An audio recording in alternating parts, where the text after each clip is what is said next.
Hi there, and welcome to a new episode of Impact Talks. Today we have Simon Reinhard with us. He's from Munich, Germany. He's a two-time world memory champion, European memory champion, and German champion.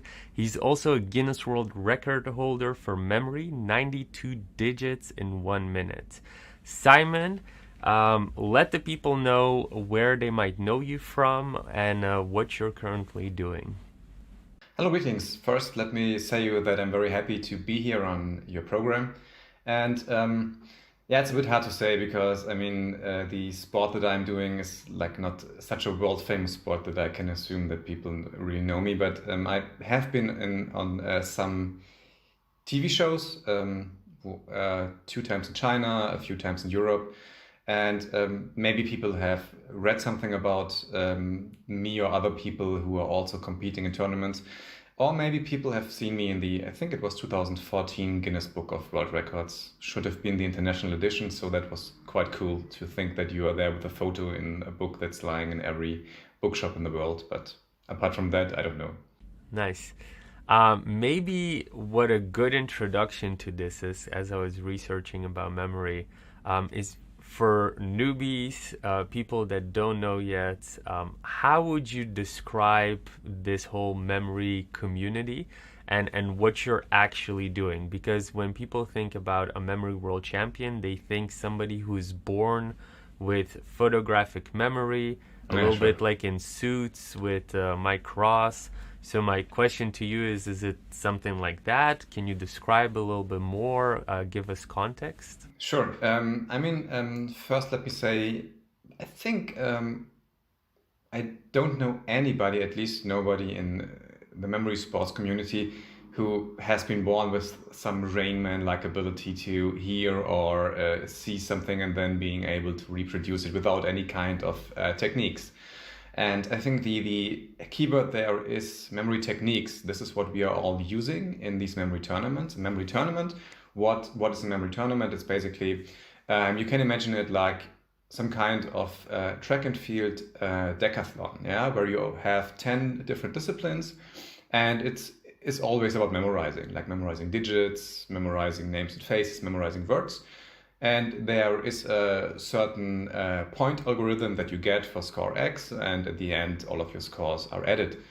And just as a short addendum, the second big format, which is really growing at the moment, is some kind of duel, where you have only a minute of memorizing for example numbers, and you can compete online against other people, which is super exciting. But so, how do you describe your memory? Like, what kind of, maybe not what kind of techniques you're doing, but how did you get into it? Did you already have a really good memory? And what kind of techniques did you use to get, obviously, one of the best memories? And can you describe it a bit more? Yeah, it was like I came upon this whole memory sports thing totally by accident in the year of 2005. I was still at university. And I stumbled upon a homepage of a German non-profit organization, which was back then hosting the local memory tournaments. And they had some information stuff. The club is called Memory XL, by the way. And they also had some free training software, which has been discontinued at the moment, but which basically worked like this. You just downloaded the whole thing, and it was still in Flash. I mean, this was like ages ago. And if you had an account, you could simply try level 1 numbers, which was like 5 or 6, 10 digits or so. And if you got this correct, then you had passed level 1 and you get some bit of stars and everything. And then you were in level 2 and all was saved. And so, I mean, I'm an old gamer, yeah? So I've been playing video games since the ends of the 80s. And so this whole level concept I found interesting. I did not care so much about the memory techniques that were described on the page because this all sounded a bit esoteric to me. But then came a point where I noticed, okay, I cannot pass level so-and-so, and whatever I try, I cannot pass it. And then I started trying this memory technique stuff with method of loci, using locations, images, and suddenly I could pass it, and then I was a bit hooked because I saw it worked. And from there, it was just a short step to taking part in my first memory tournament. I think about 3 or 4 months later, and I got to know a lot of people, and they were super nice. And so I started continuing to compete. And after a while, in 2007, I won my first tournament, also beating the current world champion in a small tournament there. And then my first German championship came a short time after, so it was just a very nice ride, and it is still continuing up to now. So it's quite cool. But so when you first discovered that you were in a university, was there a reason you were looking for these memory techniques? Yeah, someone I was at the time like apart from studying at university and going to the normal university speeches and tutorials and so on. I was, as many others, also at some kind of private tutor for the subject I was studying at the moment, law. And they had a guy talking about some, not about memory techniques, but about some other stuff that can help you with learning. And I found it rather interesting, and so I Googled it, and during this Googling, I stumbled upon that homepage, which seemingly had some good keyword optimization back then. So, and then I saw it, and yeah, I got interested. Do you feel like once you started learning the techniques, it really helped you with your studies as well? Yeah, absolutely. The thing is that there are two misconceptions about the whole memory sports thing. The first misconception you have already mentioned, that is that people think, okay, these are all super talented geniuses who don't need to do anything and just look at a page. And the other thing is that the techniques that we are using at these tournaments can only be used for memorizing stuff like playing cards or other things. But these are universally usable and useful techniques that can be used in daily life, job, studying, and that's what I'm also doing. I mean, I'm giving at the moment mostly or exclusively online courses for all different kinds of people, and it always works and it always helps, and this is cool to see. So can you give some examples of like how you've applied it and maybe also how you're teaching your students to apply it? Because obviously the second misconception pops up a lot where people think, oh, you can only use it to like get these world records. But I know, trying out some basic techniques also helped me when I was in law school. Yeah. But I would love to hear from you. Like, how did you apply it in law school, and how, some case studies that you have from students, how they're applying it? I can imagine it's very relevant to our audience. Yeah, absolutely. I mean, there are innumerable different occasions where you need to have a good memory and where you need to remember things. One is definitely when you are preparing for some kind of conversation, for some kind of negotiation, and you really need to have 10 to 15 points in your head that you need to know and that you want to talk about. And this can be from some very trivial thing like you want to complain about your hotel room, to a job interview, to an oral exam at the end of your university studies in a job assessment center, or simply during a meeting that you have at work and where you need to do a presentation and where it's just not convenient that you have some notes that you're always looking down, you're reading the notes and you're looking up again. You want to keep eye contact. And there are two very basic techniques that are underlying all of memory sports and also all of the courses that I'm giving. And one is simply that it is usually easier for the brain to memorize stuff when you visualize it, when you somehow make it a bit more concrete, when you make it a bit more symbolic, then you can work with it. That is no big secret. Yeah? But the other very interesting technique is the loci method, or method of loci. Loci from the old Latin word for places or for locations.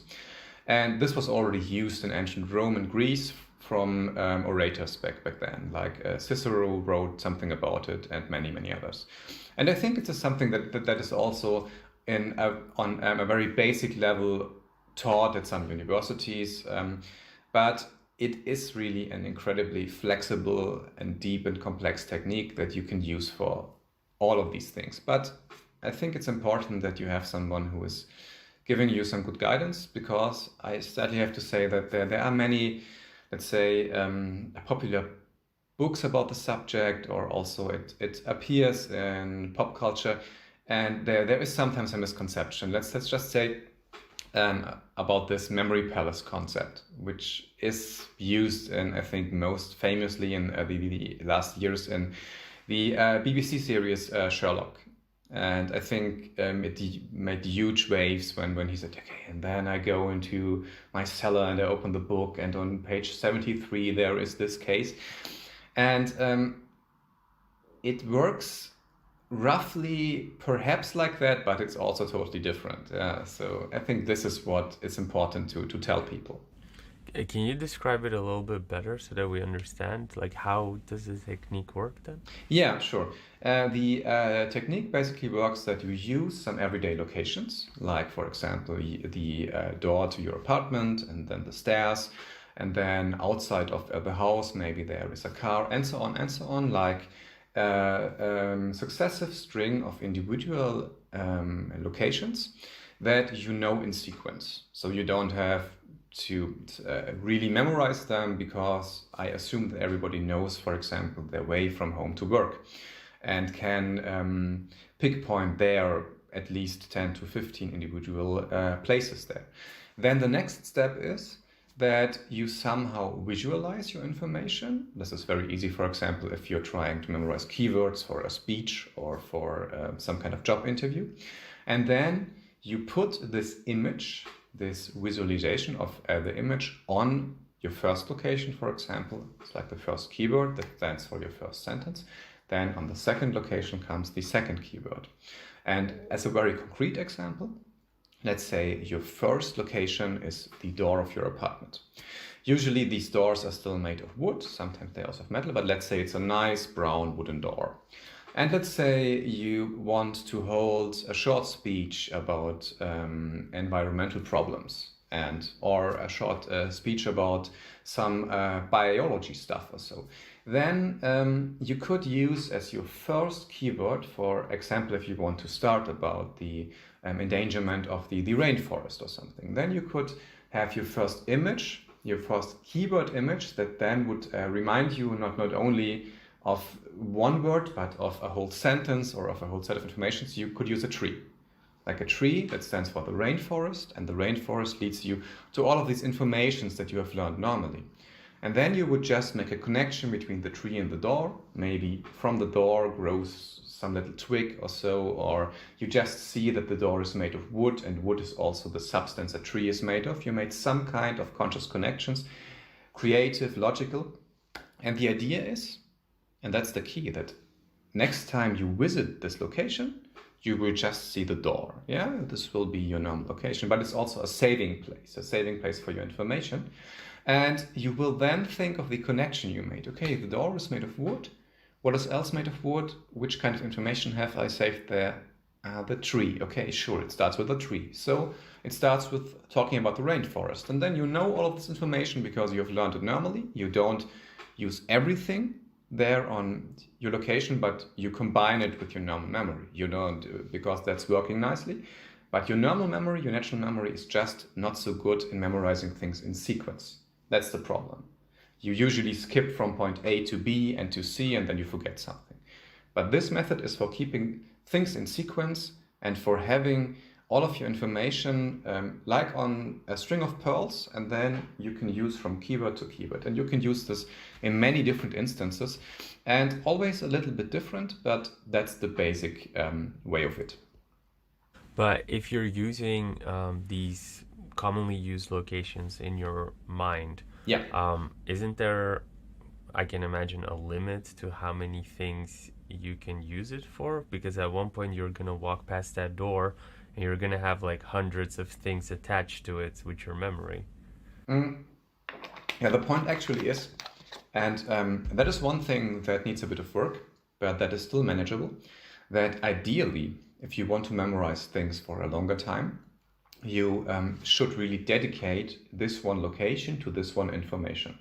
So if you want to learn a language, for example, you would really dedicate for the 500 most frequent words in Spanish or in any other language, 500 locations. And my experience is that if you just invest a bit of time, then you will find in your own hometown easily 500, 700 or 1,000 locations without much trying even, because there are so many ways and there are so many places. And if you're at the places where you went on vacation or that you know, and if you then add things like Google Street View or something, where you can basically visit the whole world in a very three-dimensional way, then there is not really a limit. And creating these places or choosing these places also does not take so much time, and the whole thing still stays effective. So memory for you is actually then an activity almost. It's not like you sitting behind a book memorizing. You're pretty much, let's say, walking through a city, and then like a video game saving information at certain deposit. It's almost like a storage, and you're depositing information at like this store or this shop. Right. So, and I think this is where the common idea of the memory palace gets it right. Yeah, sure. You have these locations, you have these rooms there, and where Sherlock goes into that one room, and he sees the shelf, and he takes the book, and he opens the book, and he gets the info. This is basically what that you do. Yes, and you of course do not save everything there, but you have to take a very close look. What can I memorize normally? Then I don't need memory techniques. And where is it a bit more difficult? Yeah, because usually where people have difficulties is with information that is very detailed, or like lists of things, like a shopping list, the classic example. The things are isolated. Usually they don't have much to do with each other, so people struggle memorizing such easy things. But it is, in a way, the same for a speech or for stuff you want to talk about. This is like also usually not one coherent theme, but many sub-themes. And that's the same in a presentation that you're doing in your job. And there you can really use it to get things in sequence and to memorize things reliably and also longer. Yeah. When I was at first exposed to memory championships and stuff like that, I think I was 13, and it's the first book I bought with my own money. Okay. It was by Harry Lorraine. I don't know if you know him. And one of the things he describes in his books was the more extreme the visual, the better it is for memory. So he would recommend, I think, to use violent displays in your memory, because then you will remember it a little bit more than if you would just maybe attach a twig to a wooden door or something like that. What is your take on that? I mean, I acknowledge that Mr. Lorraine was someone who kind of pioneered the things in the US. But I also have to say that what you just mentioned is, I think, the one fact that confuses most people, and I think it's just wrong. And I think this is also why many people try memory techniques and memory, and then they stop after a while. Because if you go there and tell people you have to use violent and extreme images or crazy images, then you already lose 20 or 30% because they say, what is this kindergarten stuff? This is silly, and this is not something that someone who is like a serious person in their job or somewhere else wants to try. And the second thing is, it also does not work properly. And you can simply see this by thinking about it. Sure, one instance maybe of thinking of a crazy or very wild thing might have the ability to be remembered longer. But what is advocated there is that you make every image crazy and every image wild. And this simply does not work, because if you have so many wild images, you have a total wildness and craziness overload. And you totally lose motivation, because it's also visually exhausting. And B, if everything's crazy, nothing's crazy, and you have no impression at all. So what I'm really trying to do is, let's say, a classic example and a classic comparison between this method and how I advocate to do it. And I know that it works because it works for me in the memory competitions. I mean, I'm already 41 and I'm like competing against guys who are like 20 and 21 and are like training 8 to 10 hours a day or so. And I can still beat them very, very often. So at the point is, let's say you have a tomato and you have a couch. Yeah? So the classical and I say strange method would be, okay, you do something wild. You take the tomato and throw them against the wall and it splashes everywhere. And this is nice one time. This gets old very, very quickly. And after a while, you don't even know what you have thrown against the wall. It can be a water balloon or something. Yeah, this does not really create a connection between the information you want to store and your storage place. But if you then try to see, okay, does the couch maybe contain something red in the pattern or so, then you have a connection red of the couch and red of the tomato.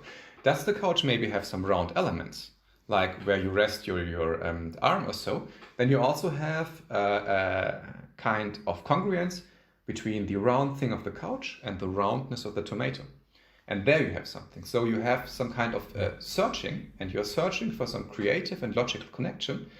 And later on, when you approach the couch again, the couch will be tidy and clean in your mind. It will not be full of stuff, and the, let's say, mental wall will also still be fresh.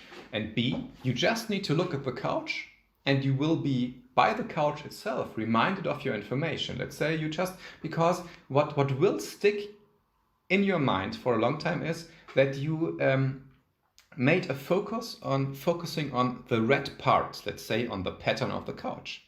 And that you also focused your mind's eye on the round element of the couch. And these two things usually are completely enough to lead you to the tomato. And this is super quick and you don't need much visual effort. And so it saves time and it saves energy, and I think it's just much more efficient. That is a really nice explanation.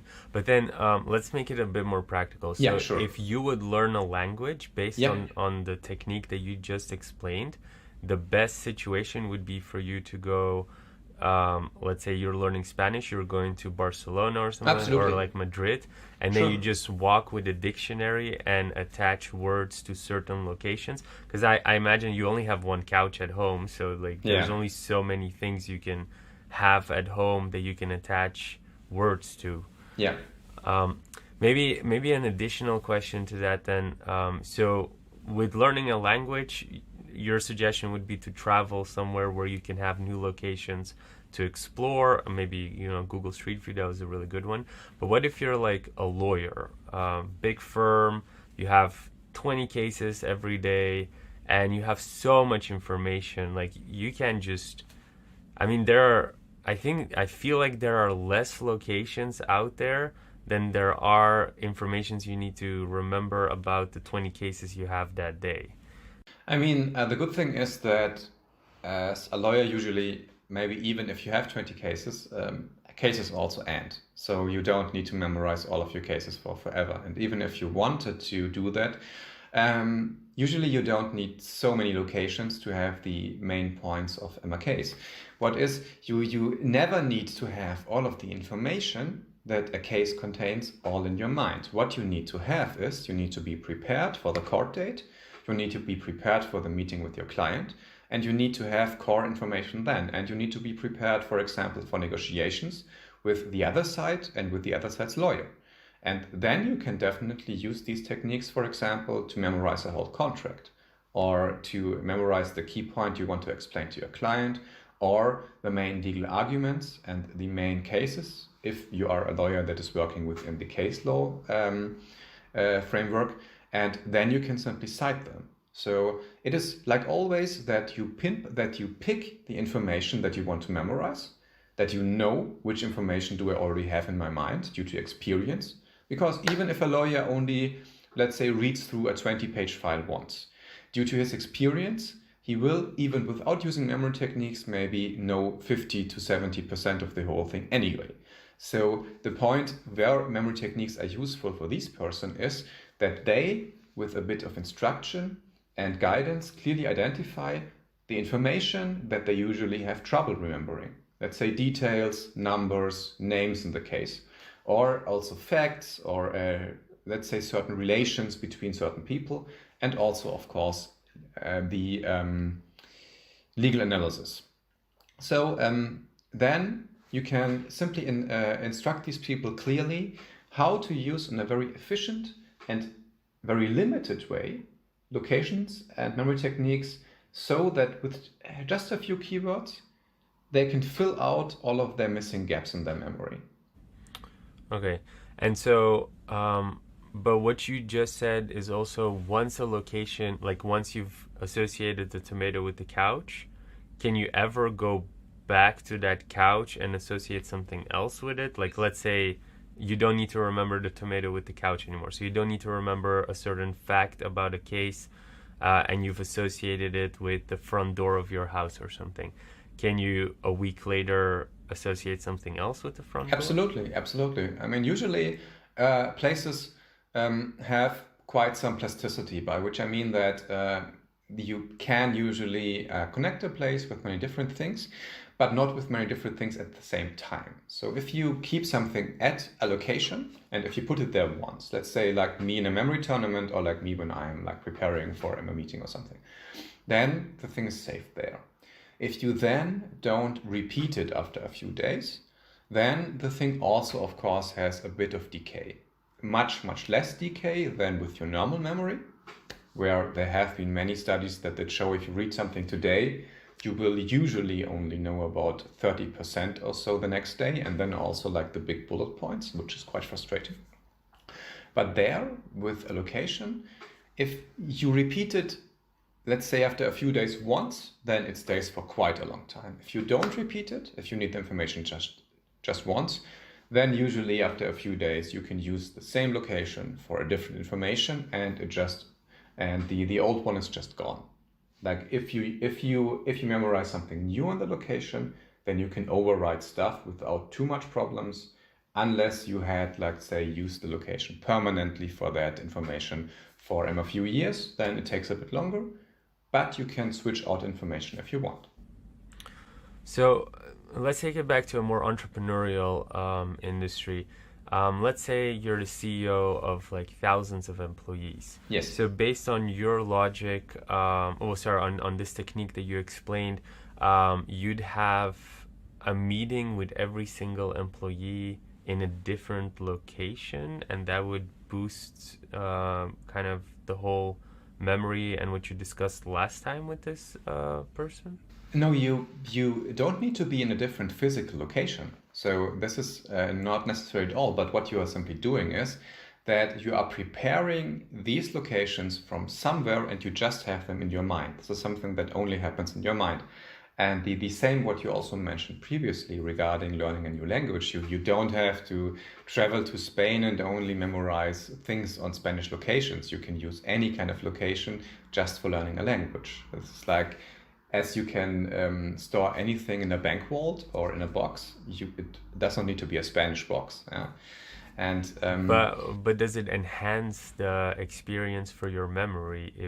Because you can go through Google Street View and memorize a person, but if you have, like, let's say we have a pretty big building. Yes. In our office. Our office is in a big building, so we have a lot of locations. Like we have the rooftop, we have like the hallways and stuff like that.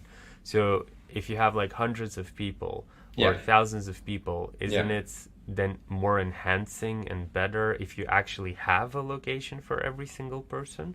Because then you can. Well, my question is, will you remember it better? Now I get what you're saying. Will you remember it even better and with shorter prep time than if you, because I can imagine not everybody has the time to go through Google Street View. They just kind of want to show up on the location and just do the meeting type of thing.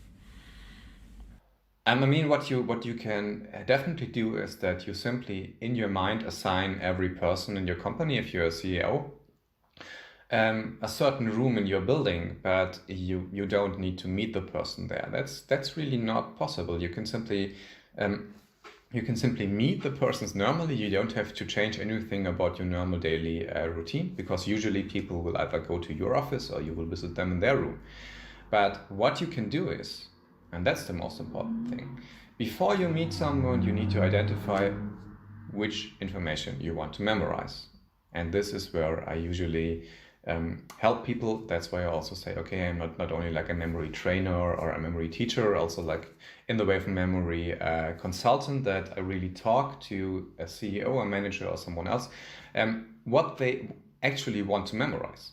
Because usually people come, yeah, I want to improve my memory, but this is much too general. You need to really pinpoint which informations do you have trouble with, and then I can tell, okay, for an example, okay, I want to talk to my employees and I want to remember more about what they're telling me about their family history or something, because it makes much sense if someone tells you that their daughter is named Sarah and she had her 6th birthday or so.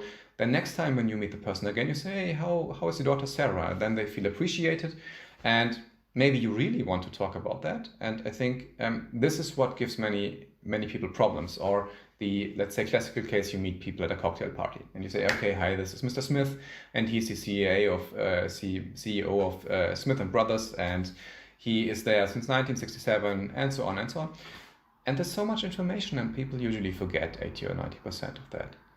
But if you go prepared with, let's say, 50 locations to this cocktail party, and you say, okay, the first person I meet, I use my first location. They say Smith, then you make a short image for Smith.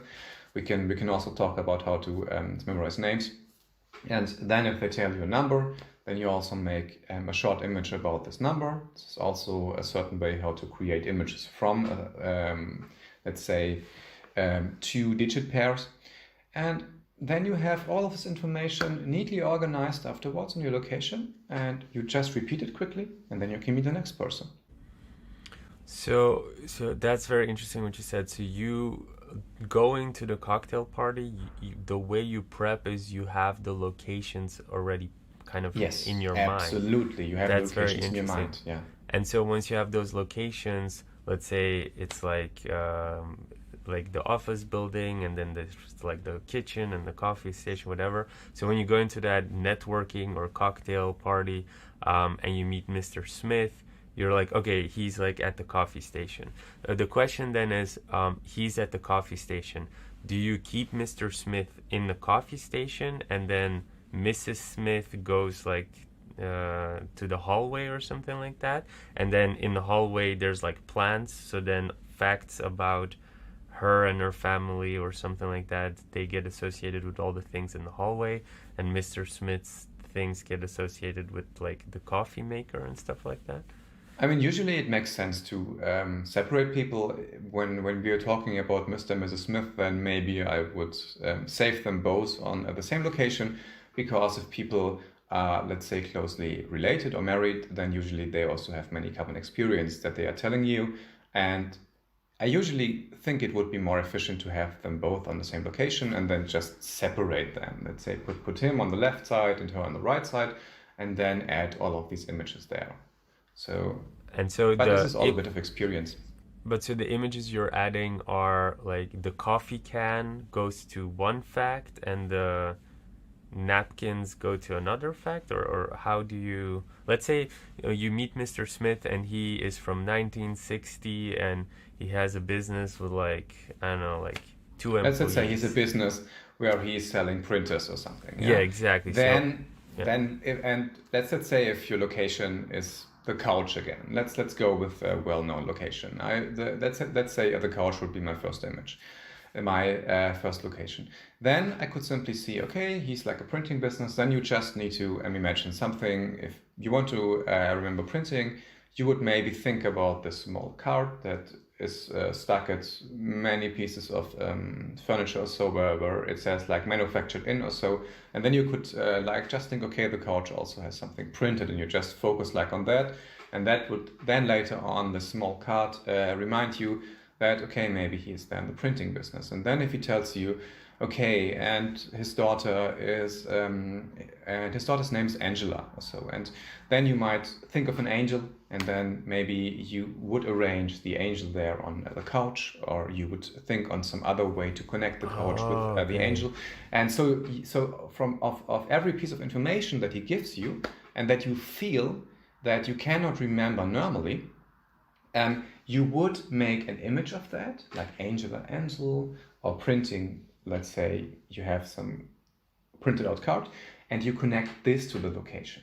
That's how it works. You first have the information, then you visualize the information, and then you connect it. Have you ever noticed, because what you're describing right now is so the couch, which is one location. Yeah. In my example, it'd be like the coffee station is one location. But one person with all of their facts stay in the couch or coffee station location. No, it's not necessary. You can use 2, 3, or 4 locations. So you don't need to stay on one location. With this is all also a bit of practice. With enough practice, you get the feeling when a location is full.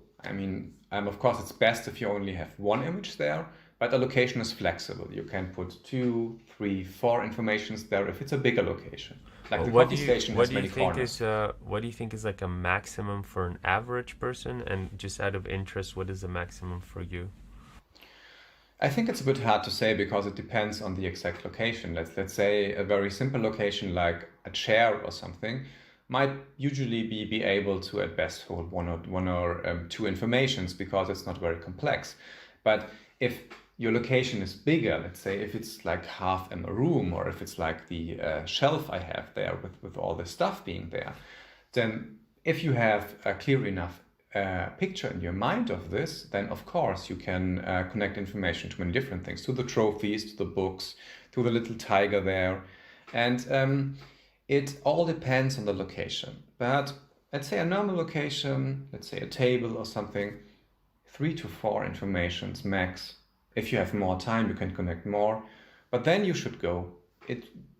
It's getting full after a while, and if you have a bit of experience, you get the feeling, okay, the location is getting too crowded, I need to go to the next one, and that's no problem.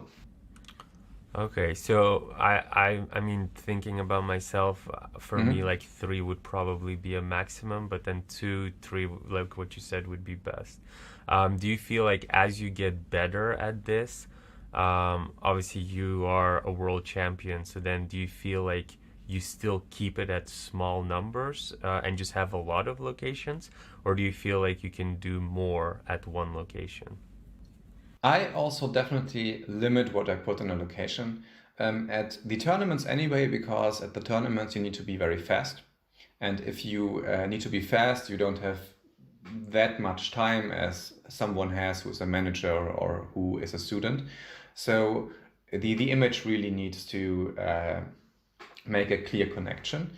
But usually I also don't use more than 3 or 4 because sometimes if the information that you are putting there, if the keywords, for example, for MS Speech are somehow connected, then it works because there is not such a wide step from one image to the next one.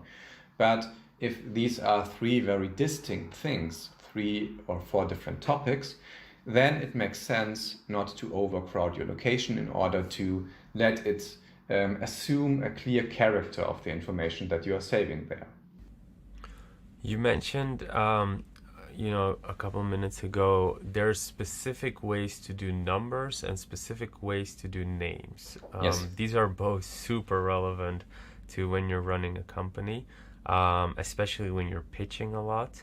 So how would you do it differently with names and numbers if you use this Loca technique? Yeah, the interesting thing is let's first start with the names. With the names, there is like the classic example that let us, for example, take the name Thomas. And one way to do it would be, first step, visualize. First step, you try to find an English word that sounds similar to the name Thomas.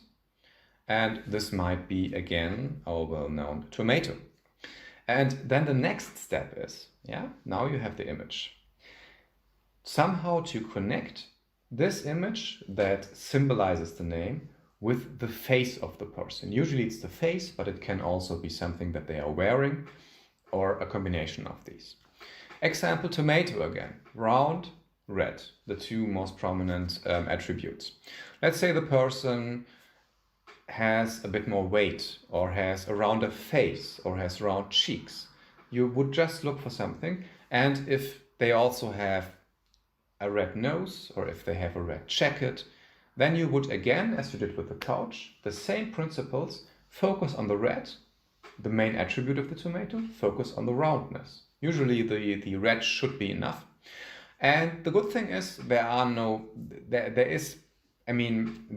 of course a limitless number of names in the world, or many, but names also follow this typical 80-20 distribution. So if you know the most frequent names, then with a bit of experience, you will get your images quicker because you have practiced it more. You will have an image ready for Thomas, an image ready for Susan, and you will memorize these names in less than a second, and you will have the connection ready. This is all practice. It's really a practiced skill. It's not magic. It's not a genius talent. It's skill that you can be taught with clear guidance, and then you get better and quicker.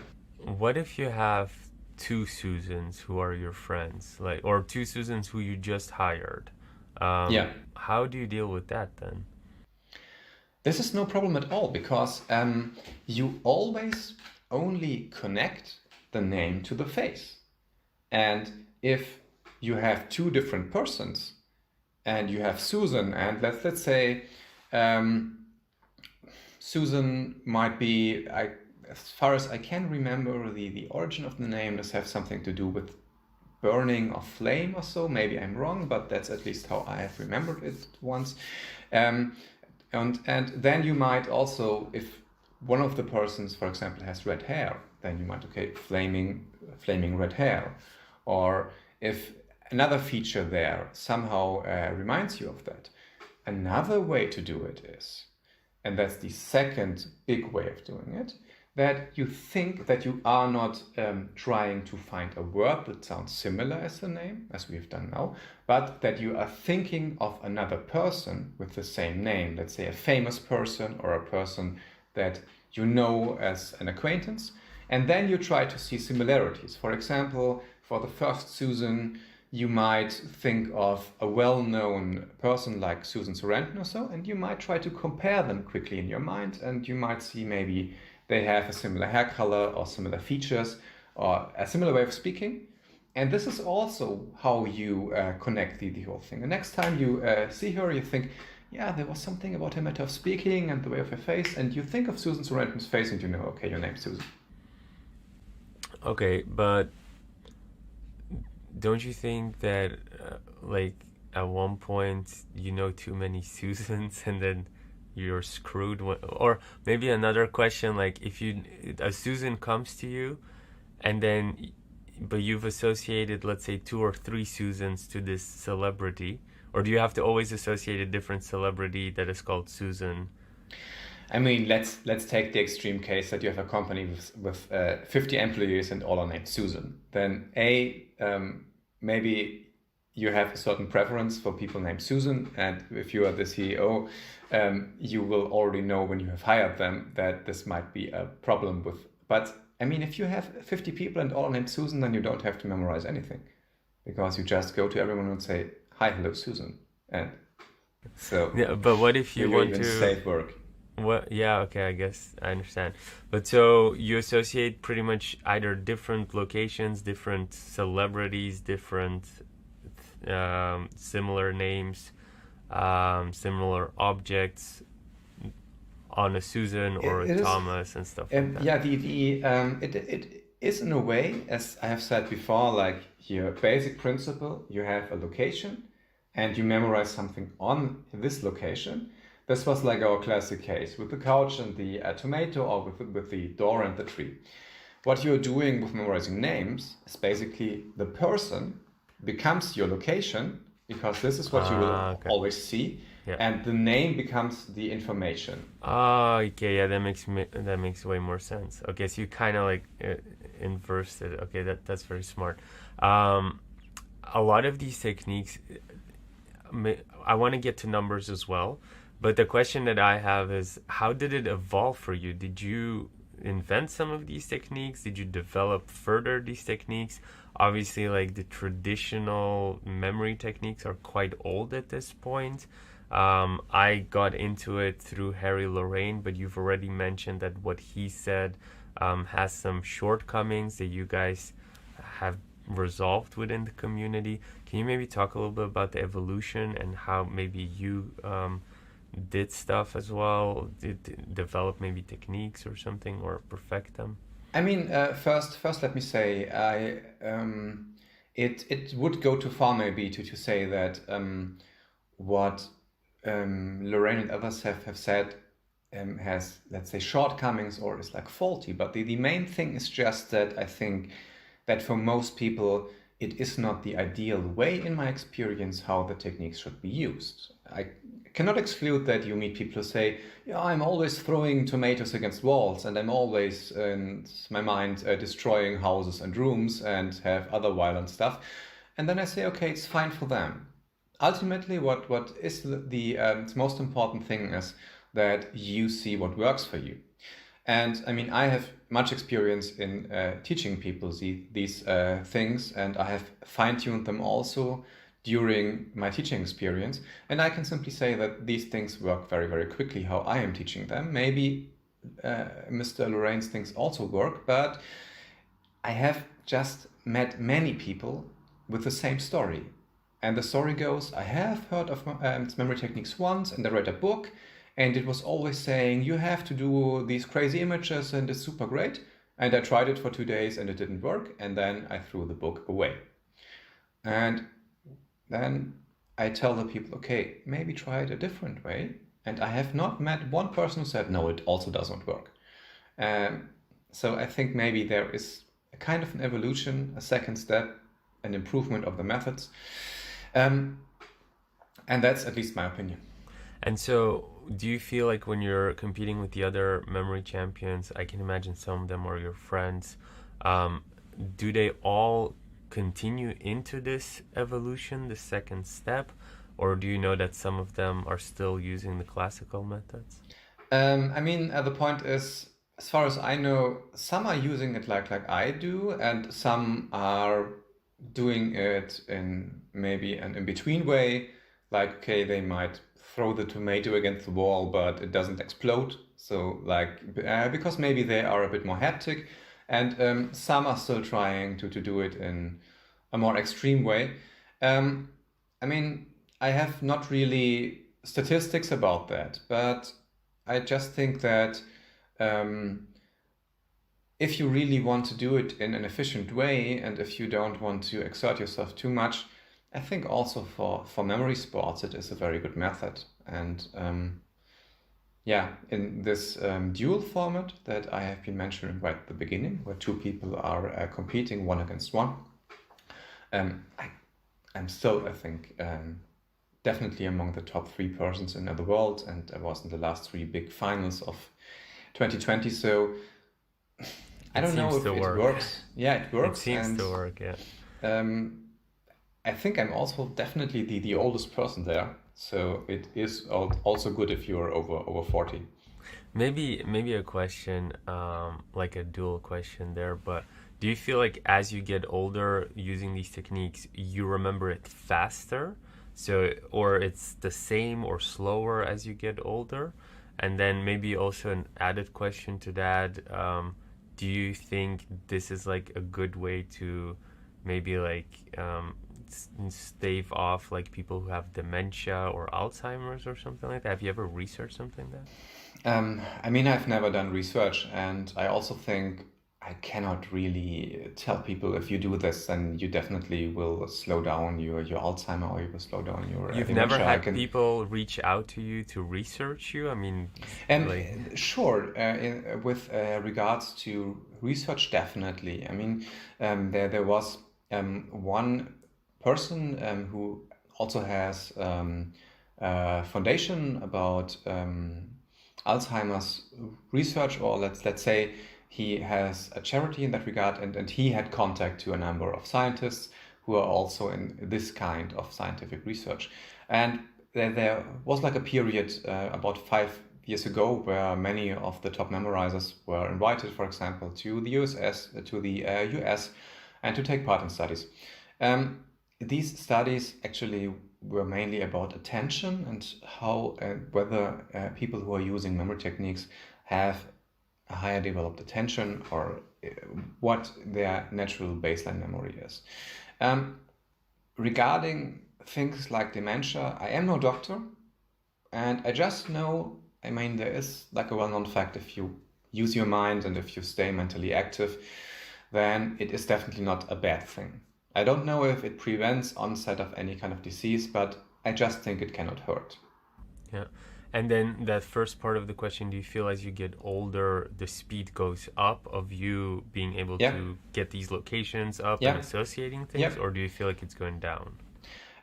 This is a very interesting question because I have not yet had any indication that my results at tournaments, or also when I'm using it out of memory sports like in normal usage, are slowing down in any kind of way, and I'm still getting new personal bests. Okay, so you And are actually still improving. yeah, I am still improving, and of course, it is a fact if you have locations and you're using them for many different things, after a while, it gets quicker and quicker going through these locations. This is definitely a fact. This is like learning a language. After a while, you don't think about it anymore, you just do it. And that's the thing. Have you used it to learn languages? Can you share like how many languages or what kind of languages you learned it and how you did it exactly then? I have definitely started using it to learn Chinese, where it's very interesting because when you learn Chinese, it's such an incredibly difficult language. And I first focused on learning to write there. I have not invested that much time due to many other obligations. But there, of course, in Chinese, you need to have not only how the character looks so that you can read it. Usually it's more than one, it's usually two or more that give you one word. But you also need to have the information how it's pronounced. This is only to a very limited extent visible within the character. And if you're really ambitious, you also need to know how it's written, because the stroke order is super important. And you can, with all of these things, you can, of course, also use locations and special encoding techniques. And this is also what I'm teaching in some of my courses, of course, with a language that is has a simpler structure, like Spanish or something, where you just have the word, you can read the alphabet, and you just need to couple word and meaning. It's much simpler and much faster. Out of interest, why wouldn't, I mean, a lot of people probably listening who are very fascinated with languages, Yeah. they might wonder, and I mean, I'm wondering as well, if you have this ability and you've built this skill, right? Yeah. Why not just learn like 10, 20 languages or become maybe like a professional translator or something like that?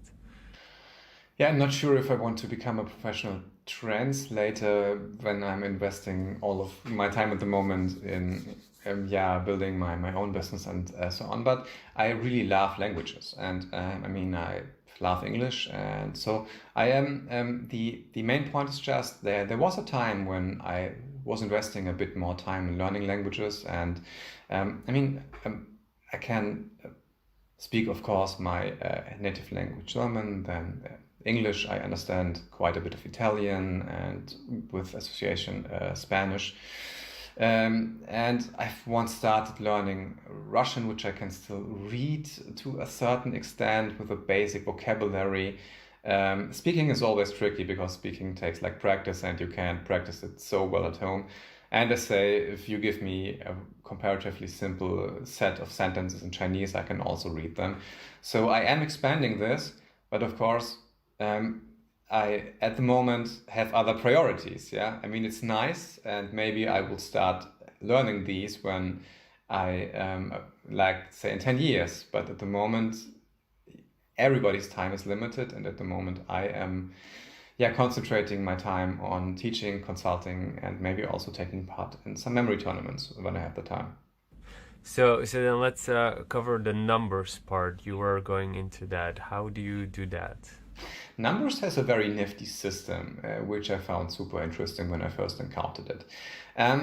So there was some French person, I think in the 19th century, who had the idea that in order to memorize numbers, you might associate a certain letter to each number. And let's say treat the numbers like a foreign alphabet. For a foreign alphabet, you also have a clear association between a letter in your alphabet and the other alphabet. And he was like, for example, thinking, okay, the 1 looks like a T, and the 2 looks like an N that's like switched by 90 degrees and maybe mirrored.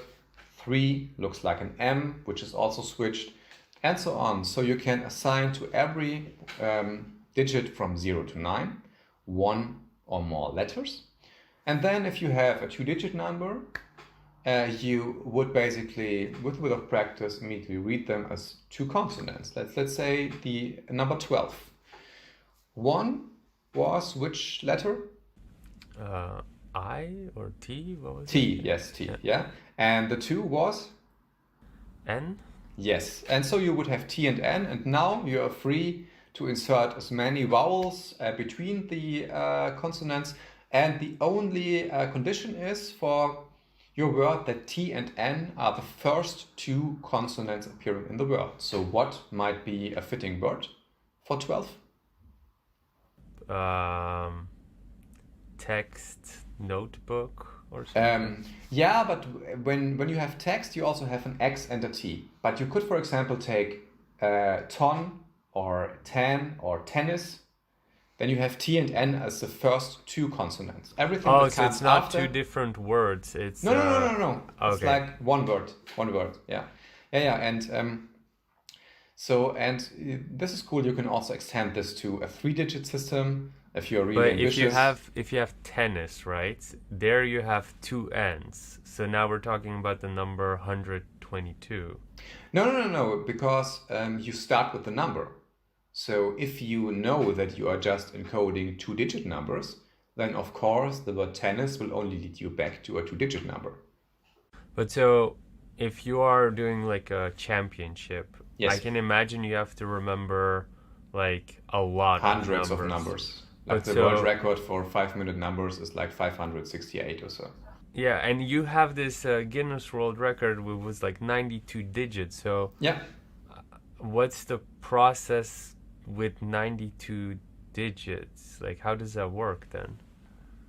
It's actually the same as when we started at the beginning. Just imagine that you can slice the set of 92 digits into 46 pairs of 2-digit numbers. And then you assign automatically, of course, you have prepared this beforehand. For every 2-digit number, for example, you have one clearly associated image. So what you're basically doing is, in order to memorize a 92-digit number, if you have a 2-digit system, you memorize 46 things, or persons, or words. So you maybe need 46 locations, and you need to be quick in the minute. Dun, dun, dun, dun, dun. And then you just need to remember it. So pretty much you were limited to 92 because you have to speak out the locations. Like you have to think of the locations, the associations, and then speak out the numbers. And so that's why you didn't have more than 60, more than 120, just because you can't speak it fast enough or something, or what? The point was simply, I think if I am very honest, I think if I did the same thing again today, or if others also tried it, it is definitely possible to go way beyond 92 in a minute. Yeah, I, for example, also hold the world record for the fastest time to memorize 80 digits, which is like 16 seconds. So you can but the main thing is with all these Guinness World Record things, even if a record is attempted many times, there I only had 2 tries. No, I only had 1 single try, yes. So you go more for safety, and I know what I had to beat there. So I went for a safe thing, and then I tried to go for more. And it's only until your first mistake. So Basically, it could also be 120, 140. But of course, if you have memory tournaments and if people try something many, many times in many different events, then of course the world record will be better than at a Guinness World Record event that is not taking place so often. What are some books where that number system is explained with the association, like one is this, two is this, or is that something you can find on Google? I think you can also find the number system online. Yeah, I think it's called the major system because the French person who had invented it was like some military major or something, I assume. So this you can find online. I mean, I can only say that I have made some personal changes to the systems in some very small spots because I think it was not very intuitive. Let's just say, for example, which would you say is the most natural, if you just go by visual similarity, which letter, which consonant of the alphabet is most similar to the number 5? Imagine the number 5 in your head. An S? Yes, and in this old system, it was like a K, because what the guy did is like, I think he made a check with a huge analysis, which consonants are the most frequent, and then he just assigned them from 1 to 9 with some visual similarity. I mean, he said, okay, 1 and T is necessary because it's just so similar, but I think he had for 5 he had a K or an H or so, I don't even know, and for 7 he had a K and so on. And if you look at the 7, just imagine, okay, maybe the 7, if you could turn it around, what would be the most natural thing you can make out of a 7? Let's say if you put the 7 on its head, if you put the base down and let it point up. Yes, and that's what it is in my system. 5 is an S and 7 is an L. And my system, I mean, I can quickly tell it you now so that people don't have to Google it somewhere. I mean, 1 is clear, 1 is T, 2 is N, 3 is M, 4 is R, because if you think of the 4, it also looks like an R, which is mirrored and which doesn't have the thing here. 5 is an S, of course. 6, very interesting, like a printed B, a printed lowercase b. Oh, like that. Okay, yeah, I get 7 is an L, sure, it's an L that is put on its head.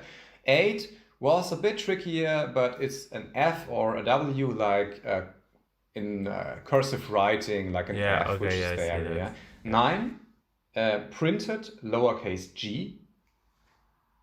The 9, here the G also. Okay, yeah. And 0 is just like that. What was still missing is like H or CH or SH, which you can also see because the upper arch of the 0 looks like the arch of the H. Yeah, you just have to put some stick there at the 0. So my whole thing is basically working with the visual similarity, which has the big advantage, in my opinion, to the old system, that you can really very quickly start reading the numbers as if they were letters.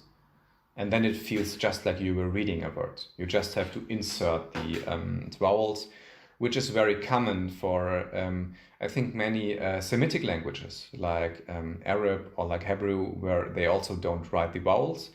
And so it's a bit the same there. If with a bit of practice, you simply recognize the words. I'd love to hear the backgrounds, maybe the more business technical backgrounds of how this industry works. Because obviously when you first started it and then you started getting good, was there at one point an instinct where you said, okay, I want to make this my business? And what was it that drove you to do that? Yeah, it was very interesting because I was taking part at the tournament in Singapore. And I had also won it, the Singapore Open 2015. Wait, but when you do these tournaments, do these people fly you over or do you have to pay? And like, how does that work? It depends. Sometimes you pay yourself, but usually you have some kind of sponsor or the tournament organizers pay. It is so and so. It always depends on if the tournament organizer was able to find a good sponsor, or if the athlete him or herself has a sponsor that pays for their travel.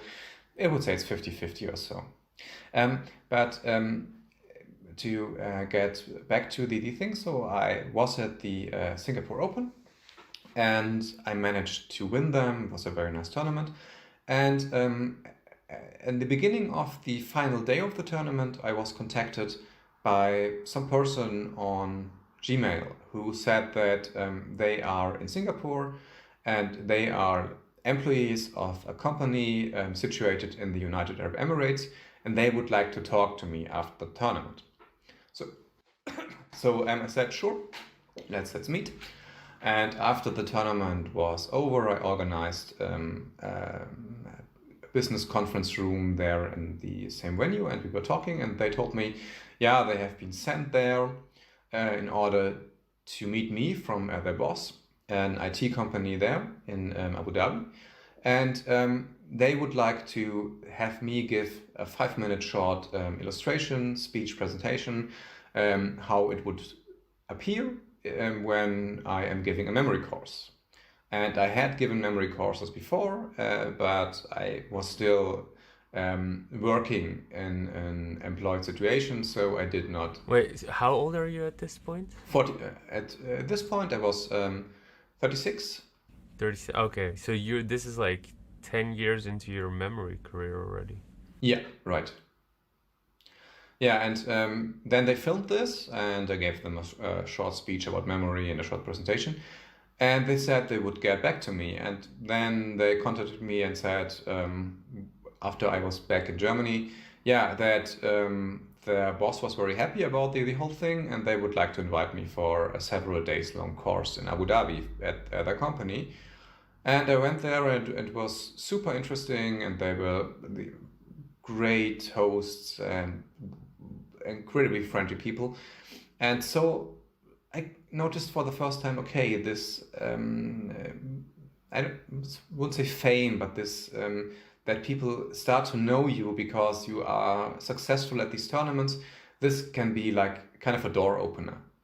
And yeah, then one thing led to the next, and yeah, clients recommend you to other clients, and you get more and more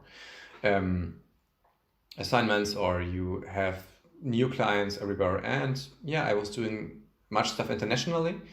This year this is not so easily possible to travel, of course, but I'm doing much online. And so that was like 5 years ago. How has it progressed? Because to me, at the same time, it also sounds like it's a niche, like that isn't super big, or am I seeing it wrong? How has everything changed in the last 5 years? Do you feel like there are restrictions to this industry, or do you feel like there's a lot of potential, or how do you see it? I think it depends. I think in every country there are a lot of normal memory trainers who are like surely doing a very good job.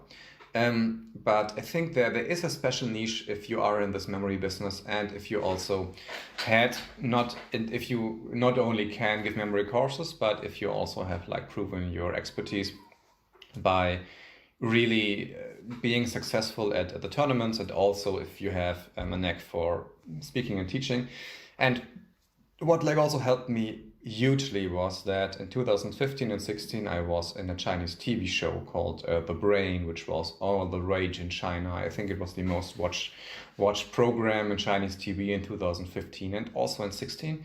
And I appeared there with other members of a German team which was competing against a Chinese team, and I think 100 million people watched it or something. And this really helped me get better known in China, and China is a super interesting market. So at the moment my focus is quite a lot on China, and I'm doing memory courses there and teaching people there. And sure, there are also other markets, so I try to expand it in a way. In the last years I've also worked on the memory course videos, which I hope will be released soon. This was like a rather slowish process, but we, I think, are close to finalizing it. And I'm trying many new things. Lately I've started expanding into chess, which is super interesting. I Yeah, love to play chess. I Yeah. saw that you play chess. How long have you been playing chess, and when did you start taking it serious? Yeah, I mean, actually, this is a funny question because when I was like 12 or so, I was in a club for half a year and then I stopped playing.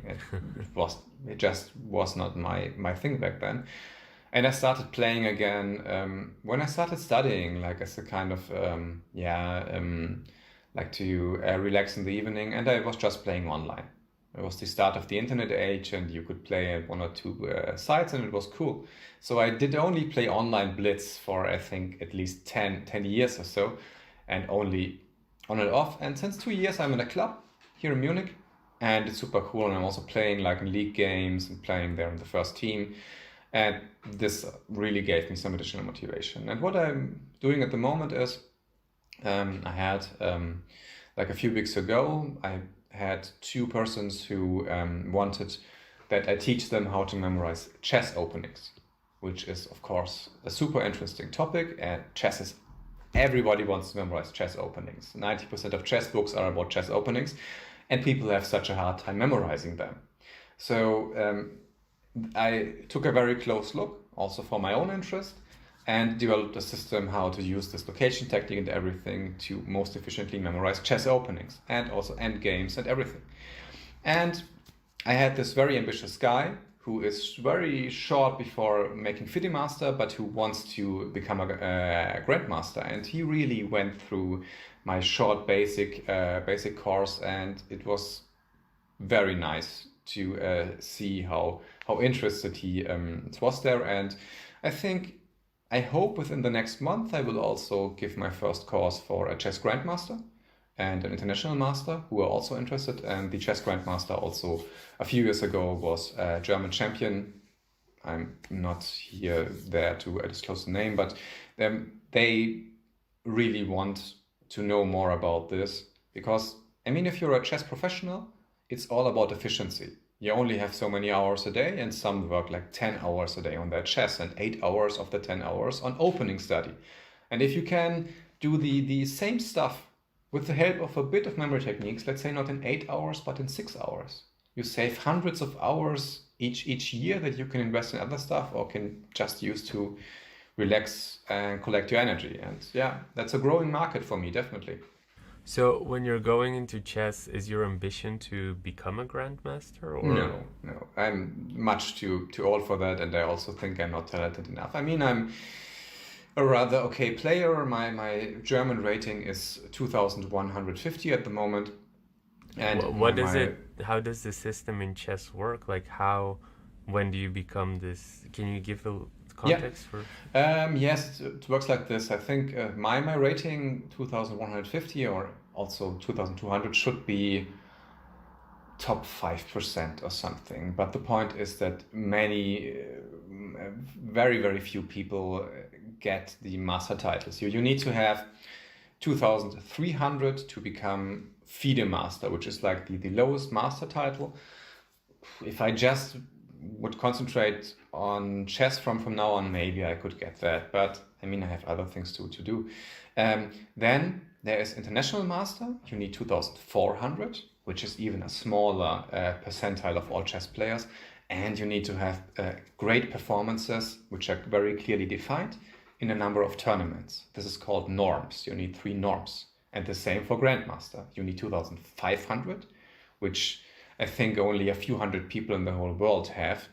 And you need also to have 3 grandmaster norms, which means I think you need to perform 3 times like a person who has 2,600. Yeah, it's like you have these chess performance things, and this is so tough. I mean, when you read of people who are super talented and who are trying for years to get grandmaster, this is...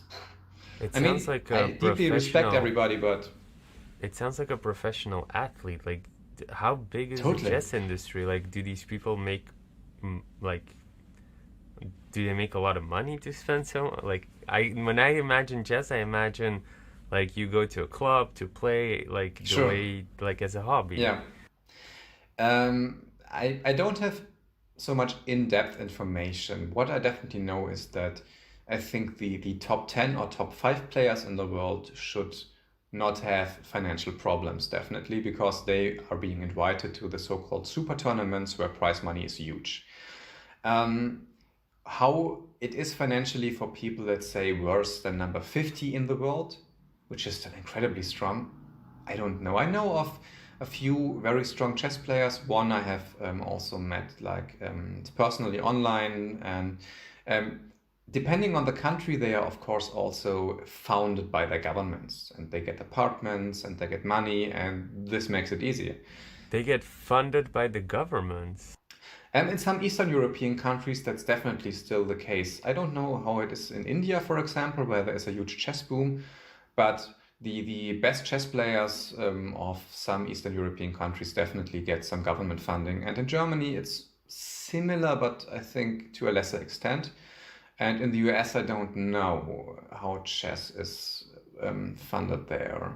It sounds funny to me, but why does the government fund it? Is there like a National specific? pride. Okay, so it's And just I like think an it makes Olympic sense. athlete. Yeah, because I think these people are an inspiration to many of their compatriots. And I think then a government just wants to show some kind that they value their successes, and some even get on stamps, like on postmarks and so on. Yeah, so like some famous scientists. So yeah, the status of the game is different in different countries. How do you see the growth in your industry specifically for like maybe your company? Because what you're doing is kind of like I'm imagining like Yeah. freelancing, you're giving courses, stuff like that. Um, what are the growth potentials for a company in an industry like this? Very niche information product.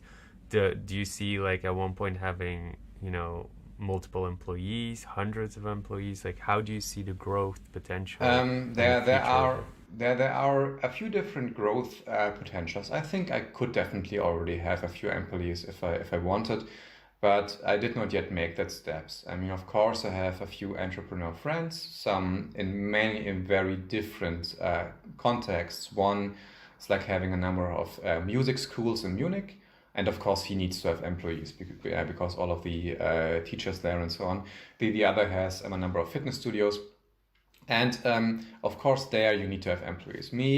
I think what would be an interesting business model would be to have some teachers who are instructed according to my method. This is something that I am developing at the moment. And then it might work according to some kind of franchise system. This So would be one way. you're looking into franchise development and Yeah, potentially. I mean, this it's like always a bit of a tricky thing because you are selling knowledge and you are selling something, and if you give other people access to this knowledge, then it is a bit hard to stop them from doing their own thing. Yeah, so it's like always you need to find people that you trust very much, but I think I know a few of them, so this might be one way how my memory business goes. I'm very happy with the growth I'm experiencing at the moment because, I mean, it is definitely niche, but it is not such a small niche that everyone has to scramble for, let's say, scraps or so. But there are many companies in the world, and in every company there is a guy who is responsible for spending the budget, and he needs to present to his superior a good excuse why he spent the money. And many people think, and I agree, that spending money on the improvement of employee skills is always useful because it increases efficiency, and this increases profits. And this is what I'm offering. so then this is something obviously a long-term progression. But what I'm hearing is obviously you are now in the works of developing that system, and then afterwards you'll be looking into scale, right? Yeah, I mean, I am like doing memory courses already since a few years. So um, the good thing is that you have recurring customers, and that you like always have an ever-growing network of client contacts, and there are always multiple new opportunities. So yeah, I mean, I can't complain about the current status, and you can always scale it up. Of course, at a certain point, you need to decide if you still want to do things yourself, or if you just want to be the one person who gives the name of the business and who then is mainly in a more administrative position. And this is definitely my mid to long term goal, because giving lessons is incredibly fun. I very much enjoy it, and it's important to show your brand. But at the moment, I also see the potential to go a step further. How was it before you started this business? Obviously, you were memory world champion, I think, at that point. You had a job, you said. Yeah. So what kind of job did you have, and how did you apply that into your job? As I've said, I've studied law, so I did not take the career of a judge, but I went into a lawyering business. So I was working in a number of international law firms, mainly in the real estate sector, like share deals mostly. And yeah, it was interesting. It is an interesting field, but I also always had the inkling that I'm not sure if I want to do this for all my life. I mean, law is interesting. Lawyers are also okay, but it's also sometimes special to work in that field, and it needs a certain kind of focus what you want to achieve. And I mean, if you get a partner in a law firm, what you get is maybe a bit more money, but definitely even more work. And where does the family then stay? And by the way, tell me if I need to switch on a light, because I think we are nearing evening territory here. The sun is setting, so No, it's still looking good, so okay, good. I'd say Yeah, continue. and I mean, I could have taken this path, but I very quickly noticed that when you take a look at the income that you have in a law firm, even though it's very good, and at the hours that you have to work, and that you cannot work for your own thing, but that you work for somebody else.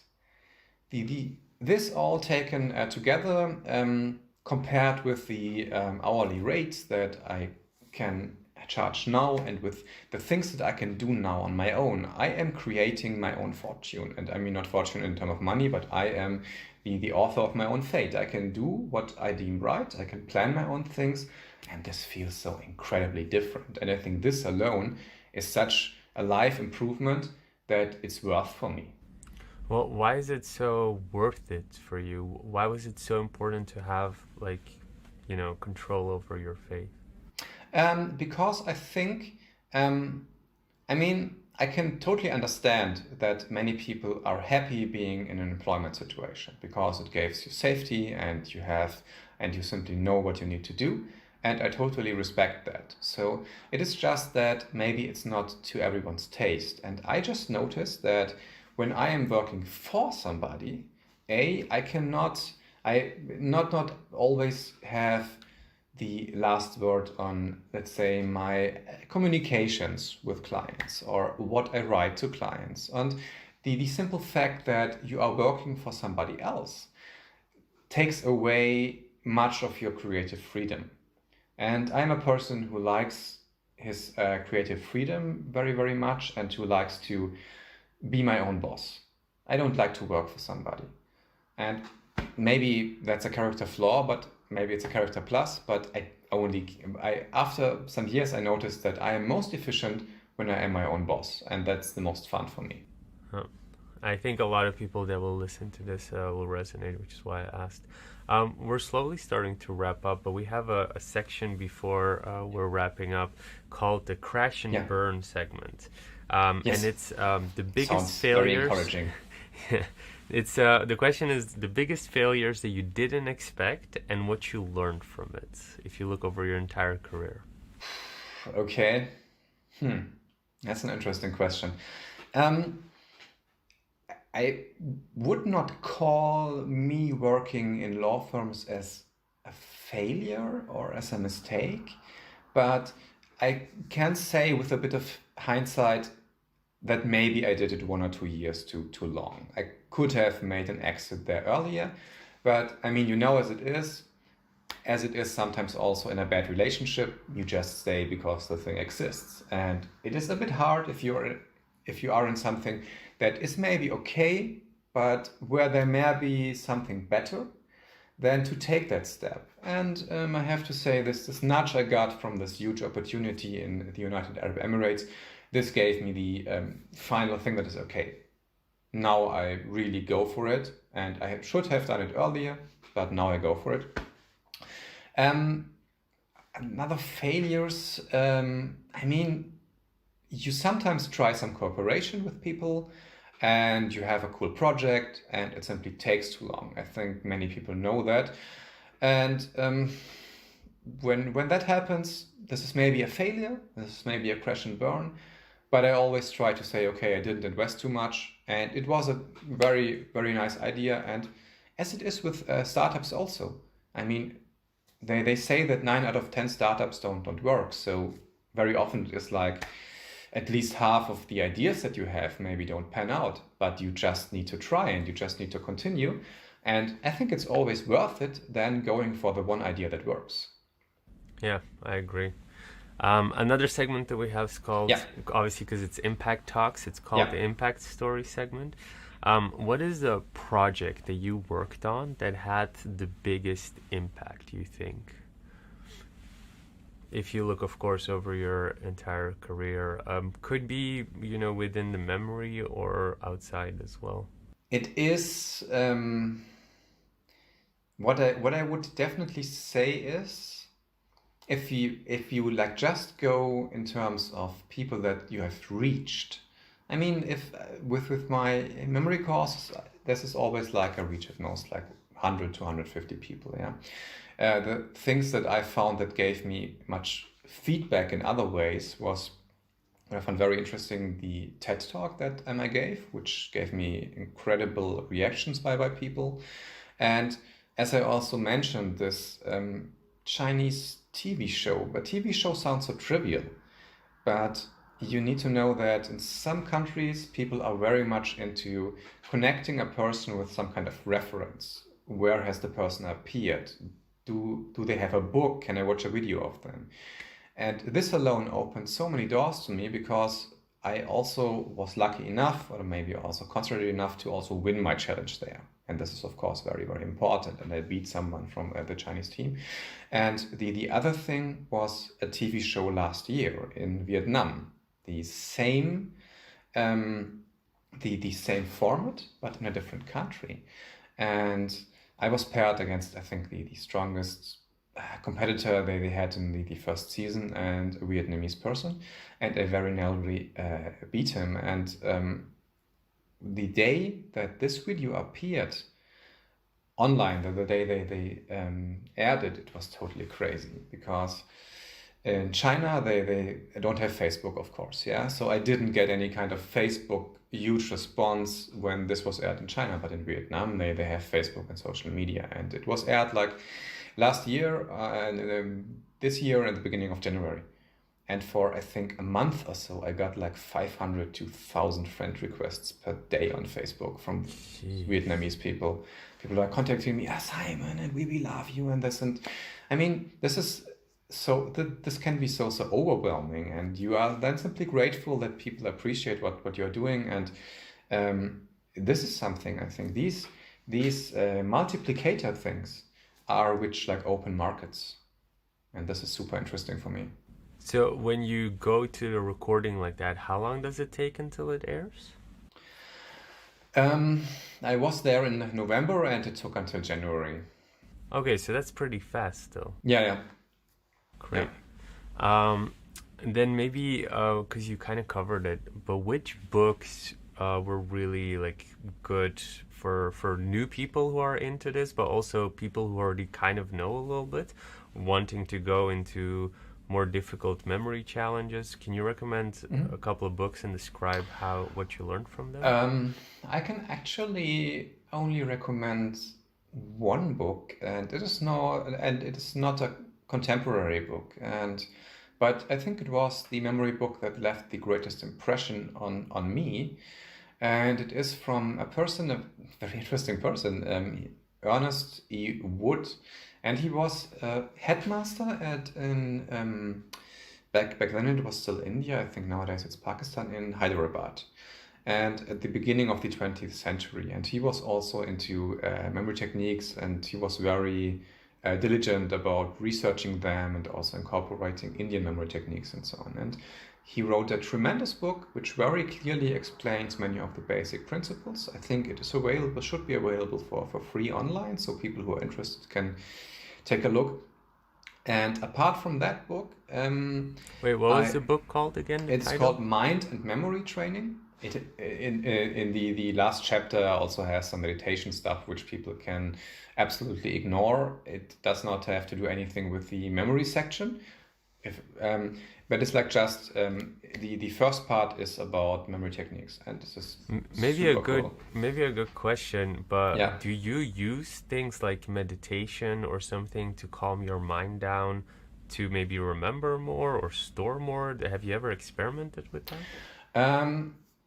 I don't have, let's say I did not take a course or did not read a book about meditation techniques, but I think what is very similar to meditation is that everybody who is taking part in these mind sport competitions need to find a way for themselves to be in the right competition mood, which means you are not nervous, you are not afraid, you are just motivated and you just want to get this thing going.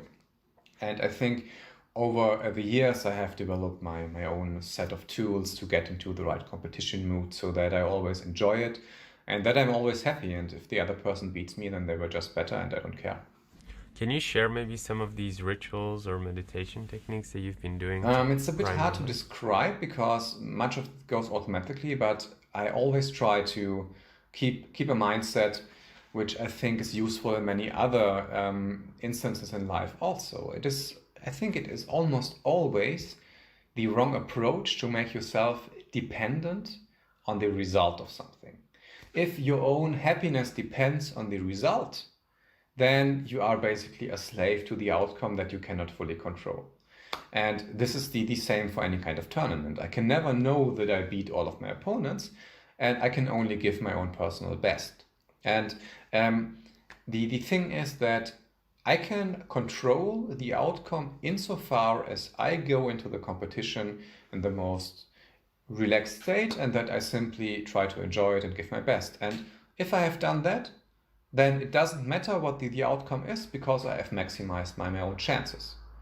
And the second part is, I think, kind of like a warrior's mindset, that you think you enjoy the fight, you enjoy competing against an opponent, and if you give your best and if your opponent gives his best or her best and they beat you, then it was a very nice and an enjoyable fight and the other person has simply earned it. So I think these are the two most important aspects, and this allows me to go into every competition with an easy and open mind because nothing can happen to me. Nice. And so outside of that first book, any other books? I can say I'm not this might sound a bit harsh, but I have not read any contemporary memory book, and so I cannot recommend any of them. So I simply don't know. Maybe they are good, maybe they are not. But I have my own things that I know that work, so I cannot recommend anything else. I think a lot has been shared, definitely. I learned, how to memorize numbers, names, and the whole location palace and all the things you debunked about how you should be using a memory palace and how it will work in speedways. I think these are things that definitely help. I really like, especially for me, reading the old books and then knowing how you evolved it, but also others that are doing championships naturally evolve to this next level. I like that. The book recommendation, I'm definitely going to check them out. Any last words you want to give to our listeners? Anything, red carpet is rolled out for you? Anything you want to share?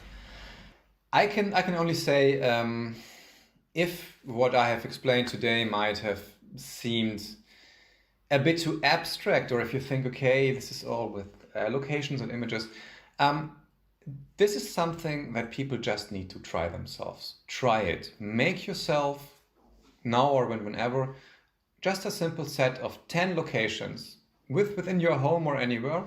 Try to go them one by one, and then try to memorize something on it. There are a few wonderful free training websites. One is on iamwmc.com. This is from our worldwide federation. And there you just click on training page and you can train as much as you want. And the other thing is you just have to do it. I always compare the whole memory techniques thing with like reading a huge handbook about Windows. There are these, or there have been these 1,000-book thick Windows manuals.